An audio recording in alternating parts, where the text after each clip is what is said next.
आवाज नहीं करें। लास्ट में है ये वाला ना, गुणवत्ता परीक्षण वाला।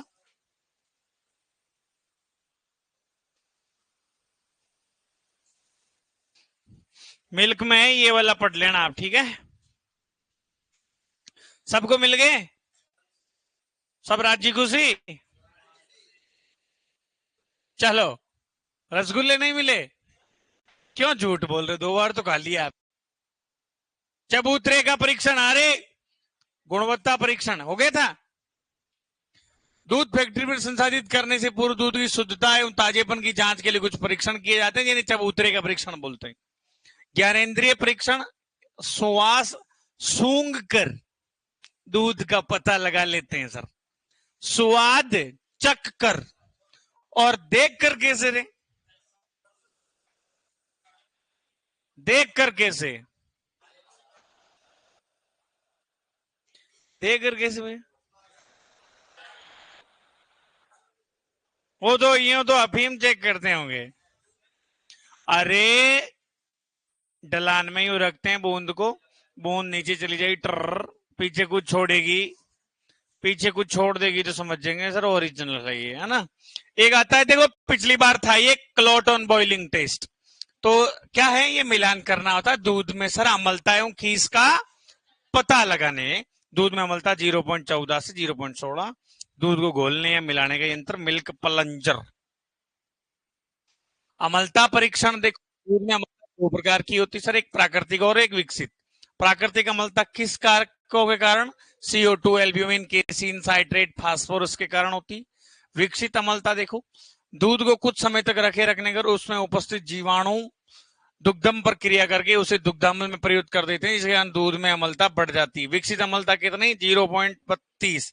अब देखो इसमें थोड़ा कुछ समझाने की कोशिश कर रहा हूं मुन्ना। दूध में अम्लता 0.14 से 0.16।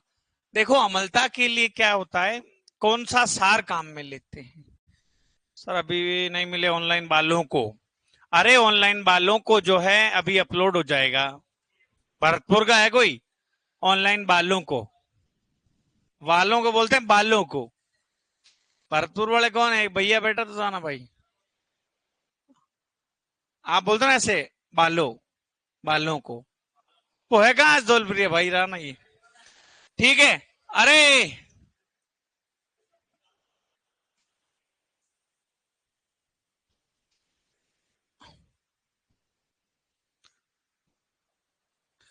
इस क्लासरूम को किसी ने गांजा पिला दिया मुझे लग रहा है। महाराज सबसे ज्यादा बोलता है मुझे। NaOH डालेंगे बूंद बूंद, और फिनोप्थेलिन सूचक डालेंगे इसमें। अरे आवाज नहीं, फिनोप्थेलिन, ये समझाने के लिए बता रहा हूं, घबराना मत रे, घबरा जाओगे तुम। ठीक है, अब कैसे क्या सर? अब दूध डालेंगे तो दूध का रंग जो है सर गुलाबी हो जाएगा, हल्का गुलाबी रंग का हो जाएगा, तब अपन समझेंगे सर दूध ओरिजिनल है। 10 ml दूध काम में लेते हैं। इधर देखो कुछ करते हैं अपन, नमूने लेते हैं। दूध की मात्रा जो है अपन 3 नमूने ले लेते हैं अलग अलग। हर बार दूध की मात्रा कितनी ले रहे हैं? 10 ml ले रहे हैं। कितना ml ले रहे हैं? इधर NaOH जो है सर, इधर प्रयुक्त हो गया ये जो अपन ने NaOH काम में लिया था, और इधर अंतिम NaOH की मात्रा कितनी क्या आई थी? सपोज दैट अपन ने NaOH जो लिया था 10.6 पे मार्क पे लिया था, ये 10.6, 7, 8 यूं 11 आ जाएंगे। फिर जो लास्ट में आता है तो ये बूंदे पहुंच गई 11.7 क्रमांक तक।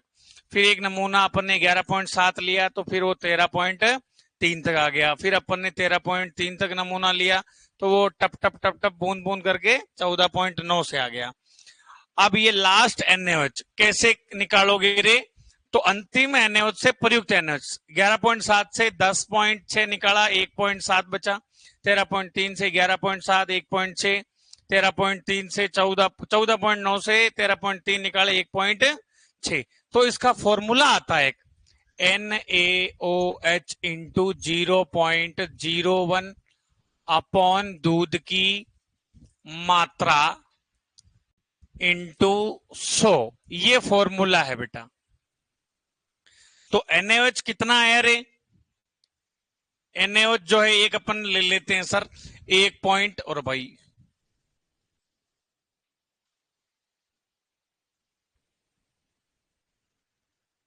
जैसे NaOH ले लेते हैं अपन 1.6 इंटू 0.01 अपॉन 10 और 00, ये लो सर। और इसको 1.6 को 0.01 से अपन मल्टीप्लाई करते हैं तो कितना आ जाएगा? हाँ, इंटू 10 से करेंगे तो 0 पॉइंट समथिंग 16% आ जाती है, मतलब सर दूध सही है। इस टाइप में करते हैं। तो आप इसको नहीं लिखें, खाली इसको ध्यान रख लें। तो देखो एक आता है सर कितना क्या यूज करते हैं अपन, क्या हो गया रे इसके हैं? अम्लता परीक्षण में देखो बेटा लगभग कितना ml दूध लेते हैं? 10 ml, और 1 ml फिनोप्थेलिन सूचक डालकर हिलाते हैं, और इसमें सार कौन सा? NaOH की बूंद बूंद मात्रा डालते हैं, जिसमें दूध हल्का गुलाबी रंग स्थायी हो जाता है। अम्ल सार मिलाने पर क्या हो जाता है सर? उदासीन। आपेक्षिक घनत्व तो ये भी पूछा गया था इससे पहले की 2021 वाली में। किसी वस्तु के इकाई आयतन के भार की शीमन का आपेक्षिक घनत्व कितना होता है? 1.035 होता है। इकाई आयतन के भार की तुलना पानी के इकाई आयतन के भार से करने को ही बोलते हैं सर आपेक्षिक घनत्व बोलते हैं। शुद्ध पानी के इकाई आयतन का भार 1 माना जाता है। दूध में पानी या सेपरेटा मिलावट का पता लगाने के लिए आपेक्षिक घनत्व पता लगाते हैं सर। पानी मिलाने पर आपेक्षिक घनत्व कम तथा सेपरेटा मिलाने पर बढ़ जाता है। किसके द्वारा रे? लैक्टोमीटर पर रीडिंग जो होती कितनी होती रे? 0 से 40। कितने अंक?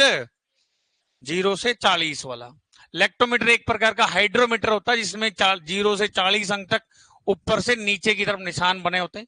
ताजे दूध का अपेक्षित घनत्व तो ज्ञात नहीं कर सकते क्योंकि उसमें CO2 गैस उपस्थित होती है। 1 + CLR अपॉन 1000 है ये इसका फॉर्मूला याद कर लेना। तो इसमें याद रखने की बात है ये वाले 3 वाले। गाय के दूध का अपेक्षित घनत्व कितना? 1.028 1.030, भैंस का 1.030 से 1.032 और सेपरेटर का 1.037। तो चीजें आपको याद रखनी है इसमें, ठीक है। फिर आ जाता वसा परीक्षण, किसके द्वारा? ब्यूटाइरोमीटर द्वारा घरभर विधि से ज्ञात किया जाता है। घरभर विधि में दूध की मात्रा कितनी लेते हैं? 10.75। सल्फ्यूरिक अम्ल की 10 ml और 1 ml एमाइल एल्कोहल। वसा परीक्षण कौन से बल के सिद्धांत पर? अपकेंद्रीय बल के। इस मशीन को 5 मिनट तक 1100 चक्कर प्रति मिनट की दर से घुमाया जाता है। गाय के दूध में फैट और भैंस के दूध में। ये परीक्षण आए थे पिछली बार। हंसा परीक्षण गाय के दूध में भैंस के दूध की मिलावट के लिए। एक तो लिया हूं मैं होलिस्टन फ्रीजियन की गाय और एक लिया हूं बदावरी की भैंस। सही है ना इसकी? तो होलिस्टन फ्रीजियन के दूध में डाल दूं किसका? बदावरी का दूध, तो फैट आ जाएगी। ऐसे कमा सकते हैं क्या? हंसा भाई बेटी है कौन? नाइट्रेट परीक्षण, दूध में वर्षा जल की मिलावट का पता लगाने के लिए। पार्लर पानी जानोगे? जड्डो हुए थोड़ो सो। आयोडीन परीक्षण, दूध में स्टार्च की उपस्थिति का पता लगाना। एक दो और परीक्षण है जैसे कि सेडिमेंटा है। कौन सा? मेंटा सेडिमेंट है, और एक एल्कोहल है। कौन सा है? एल्कोहल है परीक्षण। सेडिमेंट में क्या होता है? दूध में अशुद्धता, क्या रे? दूध में अशुद्धता तथा मिट्टी की जांच हेतु पता करते हैं, और दूध में उष्मा स्थिरता का पता लगाने के लिए। तो ये पिछली बार थे बेटा ये, है ना, नाइट्रेट हंसार। अब देखो कुछ और है वैसे परीक्षण, तो वो कैसे याद करना है? पूरा यूं तो रट्टा नहीं मारना है। तो क्या क्या चीजें याद करनी देखो।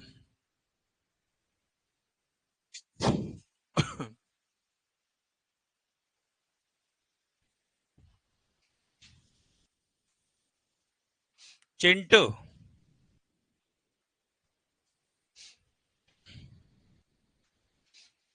चिंटू तो मूछें बढ़ा ली शेर की तरह।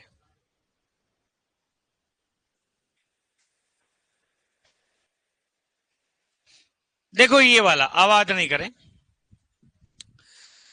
दूध में यूरिया की मिलावट की जांच के लिए सर क्या करें? तो उस दूध में 5 ml दूध लेना है, para di methyl amino benzaldehyde जो है ये काम में लेते, तो एक ये याद रखना डैम्प। तो सर क्या होगा, दूध का रंग गहरा पीला हो जाएगा, मिलावटी दूध, और शुद्ध के लिए हल्का पीला हो जाएगा। तो ये इतना याद नहीं करना, ये आपको ये एक एक चीज याद कर लेनी इसमें। दूध में ग्लूकोज की मिलावट की जांच के लिए बॉरफॉइड रसायन, कौन सा रसायन काम में लेते हैं? बॉरफॉइड। ये एक एक चीज याद करनी है आपको, ये आप यूं गोला लगा लो उस पर। चीनी की मिलावट की जांच के लिए क्या लेते हैं सर? सांद्र हाइड्रोक्लोरिक अम्ल या रिसारसिनोल फ्लेक्स काम में लेते हैं। किसमें नहीं है? लड़कियों को नहीं मिला, लड़कों को मिल गया। कहते हैं ना, लड़कों की आंखें वैसे तेज होती है, ये बात आज उजागर हो ही गई। चिंटू को तो मिला ही नहीं अभी भी।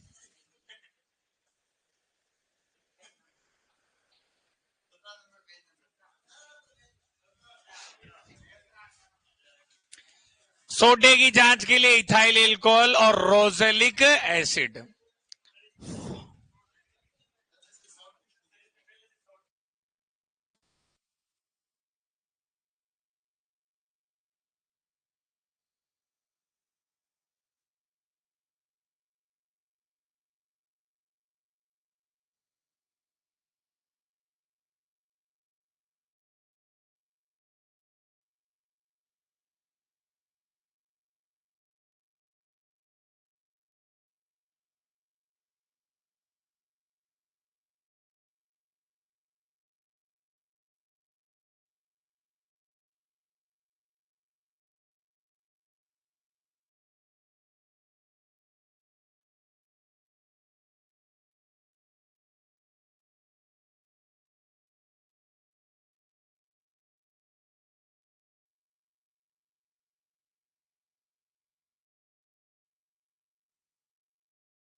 ठीक है, ओके, चलो।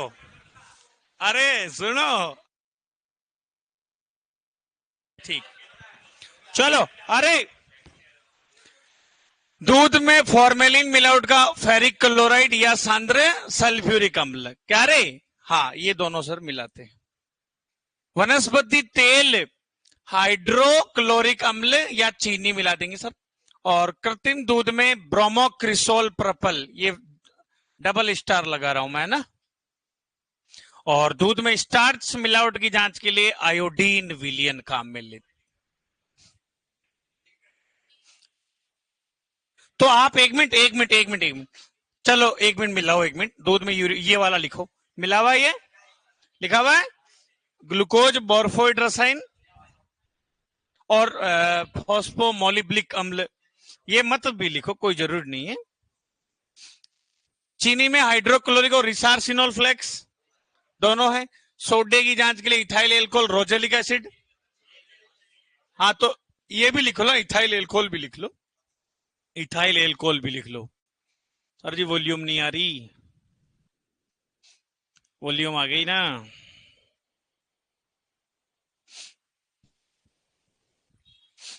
देखो एक तो सगा भाई भी है मेरा यहाँ, रियल भाई, हाँ खास हूं।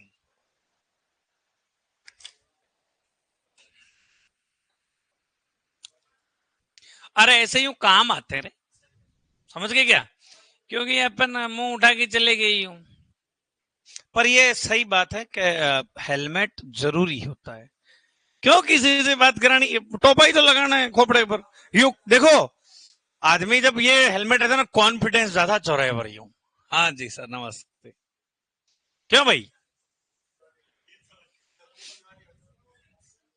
है? अरे 3 सवारी हो तो फिर भी आदमी निकल जाता है, हेलमेट हो तो भाई पीछे उड़ के बोले मैं उतर जिस पे। और क्या। पर मैंने तो, हाँ वनस्पति तेल हाइड्रोक्लोरिक अम्ल प्लस इन दोनों लिख रखा होगा। कृत्रिम दूध में ब्रोमोक्रिसोल और स्टार्च के लिए आयोडीन विलियन, नहीं लिख रखा क्या? तो लिख लो फिर, देख क्या रहे हो।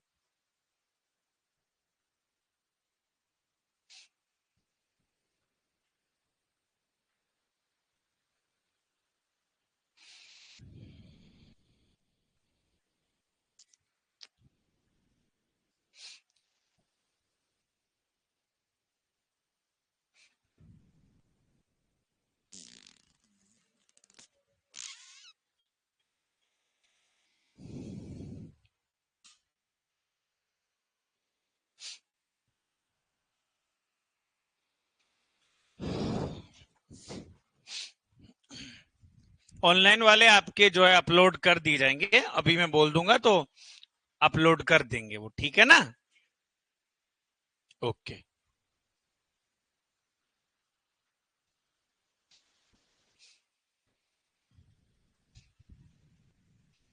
ये भौतिक गुण थोड़ी हुआ रे, ये नहीं हुआ। देखो ये भी इकाइयां हैं जो याद करनी है आपको। दूध में अम्लता कितनी होती है बेटा? 0.14 से, हाँ देख लो, होगा वहीं पड़ा होगा।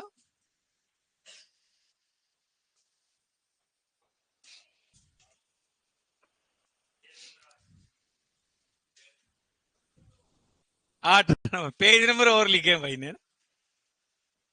दूध में अम्लता 0.14 से 0.16, लैक्टिक अम्ल 0.10, पीएच मान 6.4 से 6.7, ताजे दूध का 6.7, विद्युत संचालकता 0.005 महूज, दूध का जमाव या हिमांक बिंदु -0.52 से -0.56, गाढ़ापन वेसोसिटी 1.5 से 2.0 सेंटीपाइज गाढ़ापन, अपवर्तनांक 1.3440 से 1.3480, जब पानी का 1.33। दुग्ध शिराओं में क्या होता है? ब्लड होता है। उबाल बिंदु 101 डिग्री सेल्सियस। दुग्ध स्राव या शरण के लिए ये तो लिख रखा है ना अपन ने। दूध उतारने के लिए बताओ, और ऑक्सीटोसिन का स्राव पश्च पीयूष ग्रंथि से। दूध में गर्मियों के दिन में कौन सा बैक्टीरिया? अब देखो ये कॉलीफॉर्म बैक्टीरिया को खत्म कौन करेगा? दही। कहते हैं ना गर्मियों में दही खाया करो, स्वास्थ्य के लिए सही रहता है। हाँ तो ले आओ, बाहर से 10 रुपए लगते हैं, 80 रुपए किलो। हाँ तुम कौन सा थोड़ा ही सही तो खाते हो या यूं खाते हो? ऑक्सीटोसिन का स्राव रे 5 से 7 मिनट। दूध चढ़ाने के लिए कौन सा हार्मोन रे?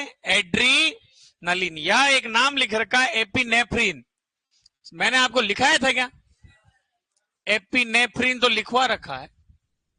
स्राव, एड्रिनल ग्रंथि, दीवर ग्रंथि। गाय भैंस में दूध बाई और बैठ कर निकालती है, ये तो ठीक है। दूध जनित बीमारियां, टीबी, आंत, ज्वर, हैजा, अतिसार। सबसे अधिक पानी की मात्रा बकरी के दूध में, और बकरी और साथ में ऊँटने की तो सर में हो जाएगा 87 पॉइंट कुछ था, 61%। नेशनल मिल्क डेयर, विश्व दुग्ध दिवस, ये तो अपन ने बात कर ली थी वैसे।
क्या?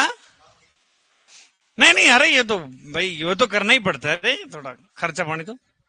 यूं नहीं मतलब, अरे जैसे कई बार क्या है कि भाई खाना वाना पे चले गए, यूं है भाई जैसा, वो तो क्या है।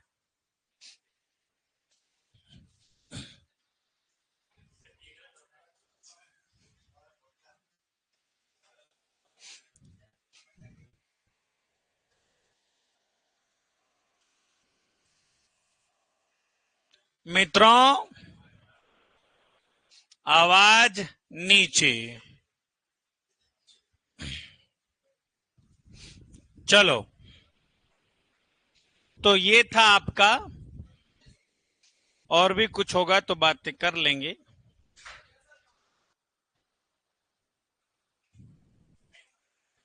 क्या हो गया?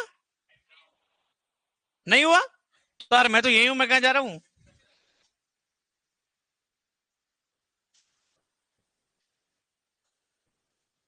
एक थोड़ा इसके बारे में बता रहा हूं, वेट वाले के बारे में पढ़ा है वहां पे, लास्ट में देखो, लास्ट में भार वाला टॉपिक है ये ना। हाँ हाँ, अशोक मालव है बेटा, सारा पढ़ा है शीट में ना।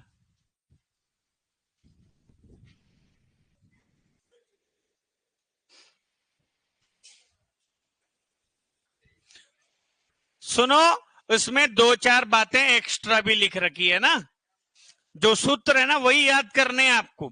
यूं नहीं देगा कि सर गाय की इतनी साइज है, इतनी, तो आप बताओ कितना, यूं कभी नहीं देता है ना। दो चार सूत्र एक्स्ट्रा लिख रखा। देखो, शरीर भार ज्ञात करने के उद्देश्य क्या है? एक तो संतुलित आहार निर्धारण के लिए, स्वास्थ्य की जानकारी, मांस औषधि की मात्रा का निर्धारण, उत्तम प्रजनन हो गया सर, बफेलो हीपर का वजन कितना रे। उत्तम प्रजनन के लिए सर देखो, वांछित वजन क्या होना चाहिए? 250 से 270 किलोग्राम। फिर भी ईट में नहीं आ रही तो फिर आप टाइम पे चेकअप करवा लें। आपका नहीं रे मूर्खों, छोरो, नहीं तो ये लड़के देख रहे मेरी तरफ, और आपका थोड़ी चेक करवाना है। अनुसंधान कार्य के लिए, वृद्धि दर ज्ञात करने के लिए, बछड़े का शरीर भार कितना बढ़ता है बेटा? 400 से 500 ग्राम रोज बढ़ता है। पशुओं का शरीर भार उस पशु के शरीर के विभिन्न मापों जैसे लंबाई, ऊंचाई। अब कोई नहीं बोलेगा बेटा उदर घेरा क्या होता है। लो, उदर घेरा का मतलब होता है बेटा पेट। क्या होता है? और यह है सीने का घेरा। हर्थ घेरा मतलब सीने का घेरा। निर्भर करता है, इसके द्वारा पशुओं का अनुमानित शरीर भार ज्ञात किया जाता है। ये माप निम्न प्रकार है, देखो। एक है लंबाई, तो लंबाई कैसे मापी जाती है बेटा? कंधे से लेकर ये वाला पॉइंट जो है, अब मुझे ये बताओ आप, क्योंकि मैंने पढ़ा रखा आपको औषधियां, पॉर ऑन कौन बताएगा? लड़कियों से की उसने बीच में कोई नहीं बोलेगा पॉर ऑन, क्योंकि ये नहीं बोलना नहीं है, ओनली गर्ल्स से मैं क्वेश्चन कर रहा हूं। पॉर ऑन, महाराज चुप रहो बेटा, ये पढ़ना पड़ेगा, फिर कौन पढ़ेगा पीछे वालों को? और सब स्टैंडर्ड लेवल की बातें अपन ने कर रखी है। अब लड़कों से एक जने का क्वेश्चन है, ओनली फॉर एक जना ही हाथ खड़ा कर रहा, बताओ आप। कंधे से पिन बोन तक जो अपन औषधि लगाते हैं उसको पॉर ऑन बोलते हैं। हाँ, रीढ़ की हड्डी पे स्पॉट ऑन का मतलब खाली एक जगह पर लगाते हैं। चलो, वो मंगरा बेल्ट, आप पीछे 5 जने हो, बताओ पुल्टिस क्या था? पुल्टिस बताओ। अरे पुल्टिस का मतलब जैसे अपने भी कई बार कांटा लग जाते हैं तो अपन छाछ की वो चाय पत्ती बांध कर लगाते हैं ना अपन, वो पुल्टिस है। तो घोड़े में लोअर लेग के उपचार में पुल्टिस काम में लेते हैं। सब बताया था मैंने आपको, इंट्रामस्कुलर, इंट्रावीनस। इंट्रावीनस लगती है कहां पर गाय में? जुगुलर वेन में, बताया था आपको, जुगुलर वेन में लगती है। सुअर में ईयर वेन में लगती है, कुत्ते में सिफिनिस वेन, है ना, सिफेलिक वेन, सारा बताया था। पर पढ़े कौन उनको? कंधे के अग्रिम बिंदु से उपलास्थी तक जो है लंबाई मापी जाती है, और ये फीते द्वारा। सीने की माप सीने की चारों ओर की परिधि, और ये भी फीते के द्वारा। उदर घेरा जांग के जोड़े के आगे से पेट के चारों ओर को घेरा उदर घेरा कहलाता है। शरीर भार ज्ञात करने की 2 विधियां होती है, एक तो मशीन या कांटे द्वारा। पशु का भार ज्ञात करने से लगभग 24 घंटे पूर्व आहार और 8 घंटे पूर्व पानी देना बंद कर देते हैं। एक तो डायरेक्ट होती है, डायरेक्ट जैसे मैं चला जाऊं पेट निकाल कर कांटे के ऊपर बैठ जाऊं तो डायरेक्ट वजन आ जाता है बेटा, है ना, तो वो होता है डायरेक्ट मेथड। एक होता है इनडायरेक्ट, जो सूत्र के द्वारा निकाला जाता है। तो सूत्र द्वारा कौन कौन से हैं? एक देखो, याद रखना, अग्रवाल, ये शेर में।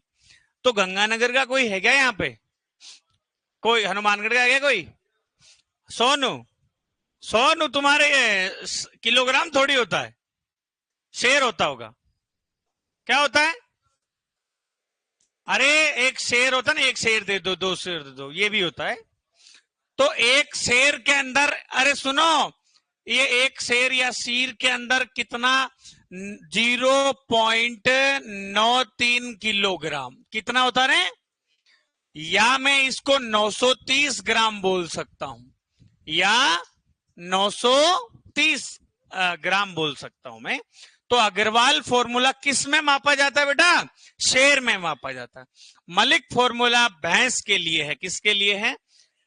हरियाणा कृषि विश्वविद्यालय हिसार द्वारा दिया गया सूत्र हरियाणवी नस्ल के लिए। और वैज्ञानिक सेफर के द्वारा, देखो बेटा, वैज्ञानिक सेफर के द्वारा ये पौंड में मापा जाता। किस में रे? पौंड में। तो फॉर्मूला जो है इसका, फॉर्मूला जो है बेटा ये कैसा है रे?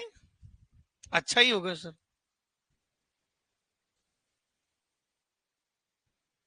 इसका फॉर्मूला है, देखो, L इंटू जी स्क्वायर। जी स्क्वायर का मतलब हो गया गर्थ बोलते हैं, अपॉन 300। ये तो है बेटा सेफर का फॉर्मूला। और सेफर की जगह एक आया था मिन्नेसोटा।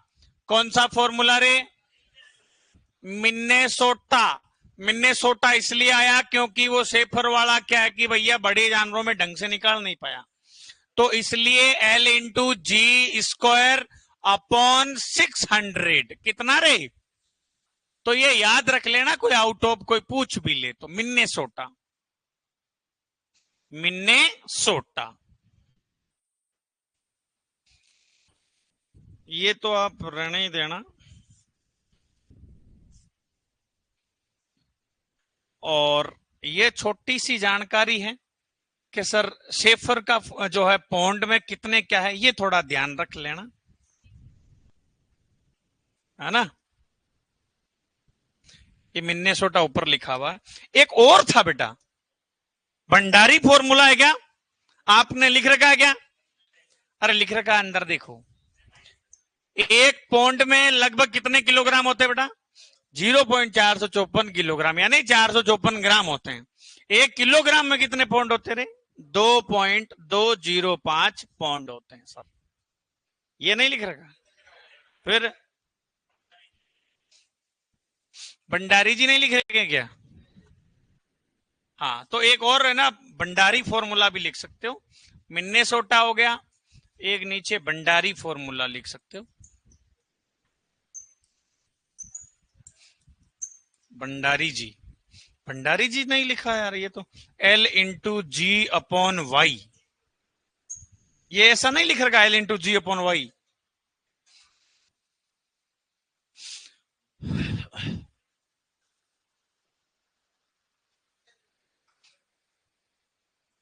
हाँ, ऑनलाइन वालों के बेटा नोट्स प्रोवाइड हो जाएंगे, अभी सारे भेज देंगे।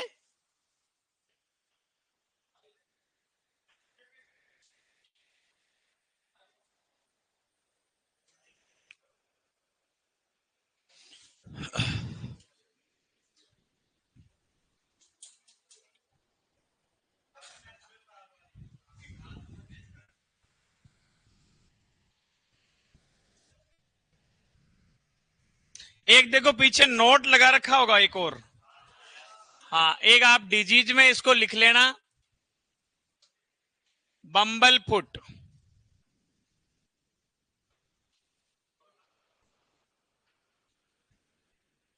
बम्बल फुट, या इसको बोलते हैं भौरा, भौरा पैर रोग बोलते हैं इसको,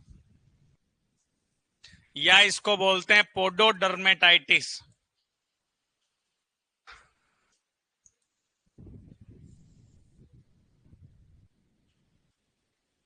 ये लिख रखा है, तो ये लिख लेना सर, ये मुर्गियों की जीवाणु जनित बीमारी है। कौन सी बेटा? मुर्गियों की जीवाणु जनित बीमारी, पोडोडर्मेटाइटिस। जो पैर होता ना, उसके नीचे बम्बल बन जाता, मोटा सा थोड़ा सा बन जाता, पैर के जो पंजा होता नहीं हो, पंजे के नीचे। तो ये आप ध्यान रख लेना, बम्बल फुट जो है मुर्गियों की जीवाणु। तो मुर्गियों की जीवाणु कितनी हो गई? 4 हो गई तुम्हारे पास। एक तो पुलोरम थी क्या, साल्मोनेला पुलोरम के द्वारा, और एक क्या थी? टाइफॉइड थी, और एक फाउल कोलेरा जो पिछली बार थी आपके सुपरवाइजर में, एक और ये चौथी ये हो गई है ना। खाली ये ध्यान रख लेना। और क्या था? एक और था, विटामिन डी की कमी से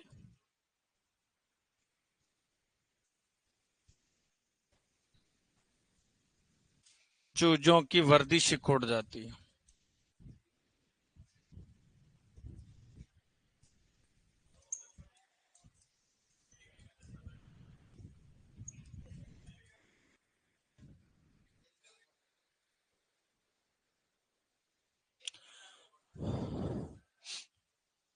आपको नहीं लिखाएगा, मैं लिखा देता हूं। कर्रा, कर्रा रोग लिख लो, नोट लगा के आप भी लिख लो। हम कैसे लिखे बेटा? आपके तो लिखा हुआ है वहां पर, ये वाला आप लिख लो और डिजीज में नोट लगा के।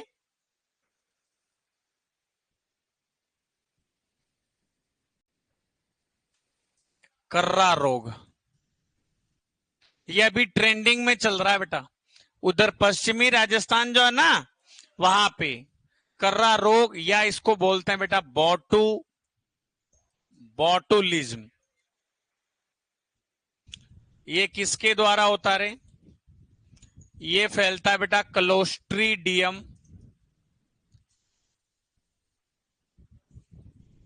बॉटुलिज्म के द्वारा। क्लोस्ट्रीडियम बोटुलिनम, बोटुलिनम के द्वारा फैलता है सर। और क्लोस्ट्रीडियम तो आपको पता ना, जीवाणु है ये तो।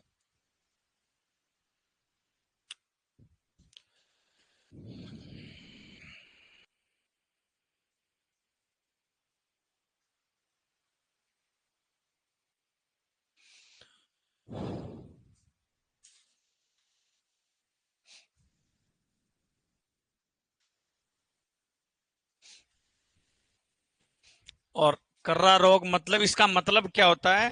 जानवर, मृत जानवरों की हड्डियां व मांस खाता है। हड्डियां व मांस खाता है। मृत जानवरों की हड्डियां व मांस खाता है। अब ये कर्रा रोग जो है बेटा, देखो वैसे गाय में इसको बोलते हैं लॉइन डिजीज। क्या बोलते हैं रे? गाय में इसको बोलते हैं लॉइन डिजीज। और इसमें मुर्गियों में जो होता है लिम्बर नेक बोलते हैं इसको। लिम्बर नेक। लिम्बर नेक। ये टाइप डी जीवाणु से, क्लोस्ट्रिडियम बोटुलिनम टाइप डी, और ये टाइप सी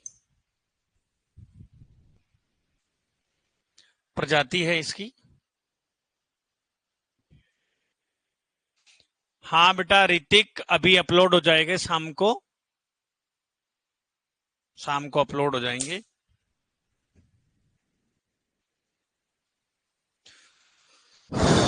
अब आपका जो है ये,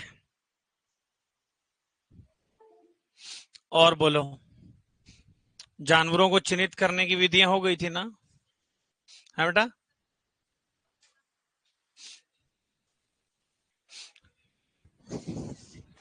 अच्छा, मुर्गियों की बात कर रहे हो आप, है ना? मुर्गियों के बेसिक के बारे में बिल्कुल बता देता हूं। ब्रूडिंग थोड़ी लिखाया था मैंने आपको। ब्रूडिंग, ब्रूडिंग क्या होता है? Brooding unit. अभी प्री पीजी में क्वेश्चन आया था कि पहले वीक में कितना क्या तापमान रखते हैं ब्रूडिंग के अंदर। अभी लिखवा देता हूं। मुर्गियों का वैसे बेसिक बताना ही है आपको, वो इंक्यूबेटर मशीनर बता देता हूं।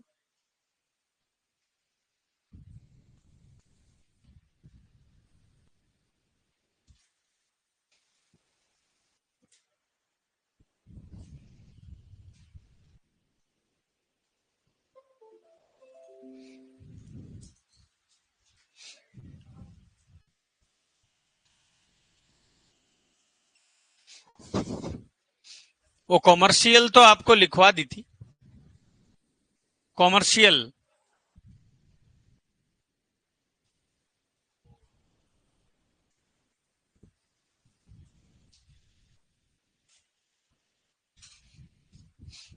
हाँ चलो। मुर्गी वर्ग में जो है कुक्कुट के अलावा इधर देख लो, सभी पक्षी आते हैं जिन्हें अंडा व मांस उत्पादन हेतु पाला जाता है। बत्तख, कलहंस, कबूतर, टर्की, बटेर, ये सारे आते हैं पोल्ट्री में। और ये तो कंपटीशन की आ गई। कंपटीशन क्या, ये तो जब आप तुम वो डेटा जो आएंगे ना उसमें आ जाएगी वो बात। अंडे से चूजे निकलने का समय 21 दिन, और टर्की मुर्गी से 28 दिन का टाइम लगेगा। मम्मा मैं आ गया बाहर। देसी मुर्गियों का औसत अंडा उत्पादन बेटा 120, और विदेशी में 240 से 260। अंडे का औसत बार बताओ रे। देखो ऑथेंटिक जो है ना, जो रेंज है वो है 58 ग्राम। कितना ग्राम रे? हाँ 58 ग्राम मानी जाती है ना। कोई पूछ लेना ये 57, 58, 59, तो क्या बताएंगे? 58 ग्राम। अंडे की संरचना तो पढ़ ली थी ना अपन ने। अंडे का पीलापन जैंथोफिल वर्णक के कारण। अंडे का कवच किसके कारण? Calcium carbon 94%। एक अंडे से लगभग कितने कैलोरी ऊर्जा? मुर्गी के अंडे की गुणवत्ता की जांच किसके द्वारा? कैंडलिंग के द्वारा। कैंडलिंग कैसे? जैसे कि ये यूं करके, यूं अंडा रखते हैं ऊपर, यूं कैंडल। 7वें और 14वें दिन पे।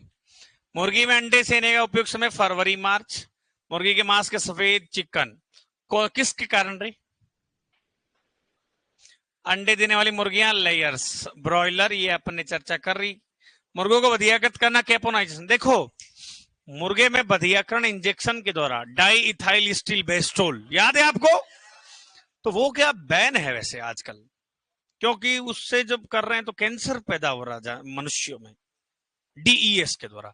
पर मुर्गों में फिर जो है कैसे बधियान करते हैं, तो उल्टा पटक के, चीरा दे के,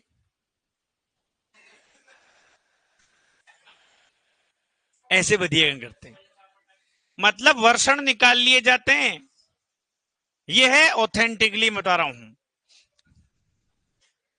तो बधियाकरण नर मुर्गा कैपन, बधियान करना, बधियाकरण खस्सीकरण बोलते हैं इसको, क्या बोलते हैं रे? हाँ, खिस खिस दूर करो, क्या लो विक्स की गोली।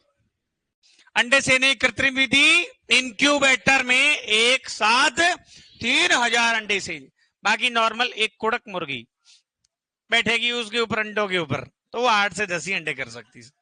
प्राकृतिक विधि से एक कुड़क मुर्गी 8 से 10 अंडे। कृत्रिम रूप से अंडे सेने तो इंक्यूबेटर मशीन का तापमान कितना रखते रहे? 1,100। अंतिम 3 दिन और कम तापमान से दुर्गंधित चूजे पैदा होते हैं। इंक्यूबेटर मशीन की आर्द्रता नमी कितनी रखते हैं? 60। अंतिम 3 दिन 70%। ब्रूडिंग क्या होता है, तो मैं अभी इसको थोड़ा लाइन को आगे बताऊंगा। ब्रूडिंग होता क्या है, तो इसको अभी आगे लिखेंगे, इसको यहां से हटा देता हूं। ब्रूडिंग क्या, भी प्री बीजी में भी था, क्वेश्चन था ब्रो। एक वयस्क व्यक्ति को प्रतिदिन कितने ग्राम प्रोटीन की रे? तो जिसमें से 20 ग्राम प्रोटीन पशु जनित जैसे दूध, दही से, इनसे प्राप्त होती। औसत उम्र बताओ रे। केंद्रीय पक्षी CRI इज्जतनगर, CRI की ब्रीड लिखाई थी ना आपको। केंद्रीय मुर्गी प्रजनन फार्म मुंबई, मेरी जान। अंडे देने वाली मुर्गियों के लिए प्रकाश की आवश्यकता, शरीर में अंडा बनने में लगे समय, शरीर का सबसे बड़ा अंग। अब बताओ लड़कियों से क्वेश्चन है, ग्लैंडुलर स्टोमक बताओ आप। चुप रहो तुम। प्रीवेंट्रिकुलस क्या था? ग्लैंडुलर स्टोमक क्या था? जिसमें ग्रंथि पाई जाती है। ऐसा आमाशय जिसमें क्या पाई जाती है? ग्रंथि क्या करेगी? पाचक रस, जठर रस, गैस्ट्रिक जूस का श्रावण करती है। तो जानवरों में कौन सा ग्रंथिल आमाशय? एबोमेजम। और मुर्गियों में प्रोवेंट्रिकुलस। ये जो भी मैंने उस क्लास में लिखाया था ना 1-2 दिन, वो स्टार्टिंग वाली, वो बहुत ही बढ़िया जानकारी थी, सबसे यूनिक है, दुनिया जानती भी नहीं है।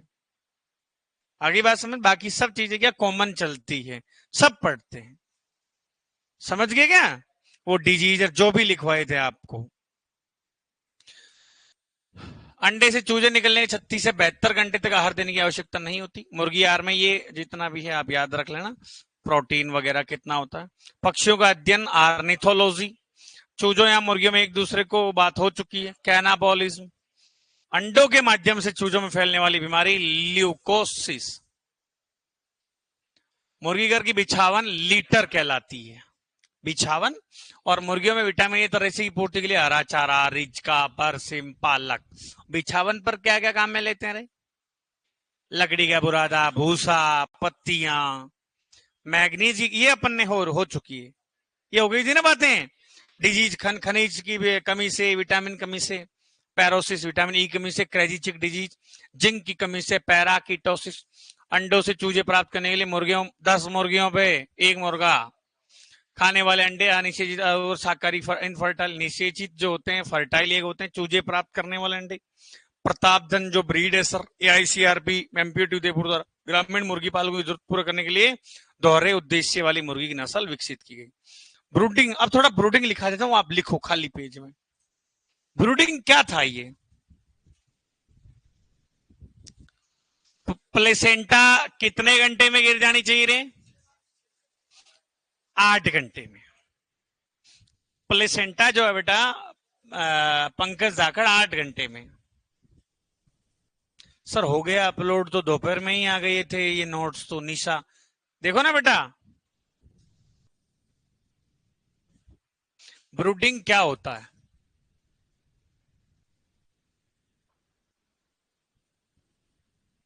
ब्रूडिंग क्या क्या मतलब होता है रे? चूजों की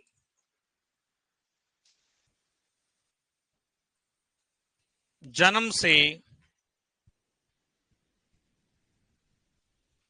8 सप्ताह तक क्या करना बेटा? देखभाल करना। क्या कहलाता है रे?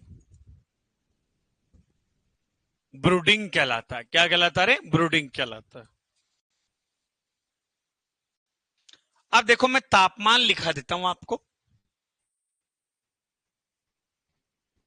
है ना, चूजों की फर्स्ट वीक में, और इधर मैं लिख देता हूं तापमान। क्या लिख देता हूं? तापमान। वैसे तापमान जो रहता है ब्रूडिंग के लिए, तापमान जो है वो रखते हैं बेटा 80 से लेकर 95 डिग्री फ़ारेनहाइट तक। कितना रखते हैं रे? 80 से 95 डिग्री। तो अभी यहाँ पे कितना होगा रे तापमान?